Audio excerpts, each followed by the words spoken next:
Le diabète de type 1 est une pathologie peu fréquente. Elle touche environ 300 000 patients en France sur les 3 millions de diabétiques que compte la France. Qu'est-ce que c'est que cette pathologie? C'est d'abord une pathologie qui peut débuter à tout âge, mais le plus souvent dans l'enfance et chez l'adulte jeune. Notre corps fabrique normalement une hormone qu'on appelle l'insuline et qui sert à réguler la quantité de glucose qu'on a dans le sang. Normalement, la quantité de glucose est voisine de 1 gramme par litre. Mais lorsqu'une patiente ou un patient est diabétique de type 1, il n'est plus capable de fabriquer l'insuline car les cellules, normalement, qui sont présentes dans le pancréas, qui est l'organe qui habituellement fabrique l'insuline, ces cellules ont été détruites par nos propres défenses immunitaires.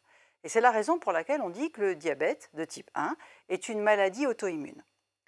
En l'absence d'insuline, le glucose, qui est le principal carburant de toutes les cellules de l'organisme, ne peut plus être utilisé. Et comme il ne peut plus être utilisé, il reste dans le sang, sa concentration augmente, et cette augmentation de la concentration est capable d'entraîner un certain nombre de symptômes.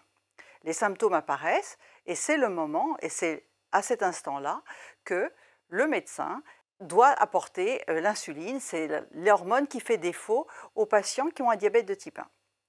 Alors l'insuline, elle doit être apportée, mais elle ne peut pas être prise comme un médicament par la bouche, parce que si c'était le cas, elle serait probablement immédiatement détruite par notre tube digestif. Elle donc doit être administrée sous la forme d'une solution injectable, par l'intermédiaire le plus souvent de stylos injecteurs qui contiennent l'insuline, ou d'une pompe à insuline, qui est ce qui est représenté ici. Il existe plusieurs variétés d'insuline.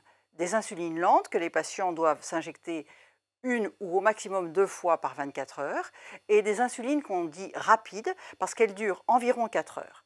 Ces insulines doivent être injectées à chaque fois que le patient prend un repas, alors que l'insuline lente ne doit être injectée qu'1 ou 2 fois par jour. On ne peut pas vivre sans insuline, et c'est pourquoi ces traitements ne doivent absolument jamais être arrêtés. Pour savoir quelle dose d'insuline le patient doit s'injecter, il cède de la valeur de sa glycémie, c'est-à-dire la quantité de glucose qu'il a dans son sang au moment où il prend un repas et au moment où il doit faire son injection.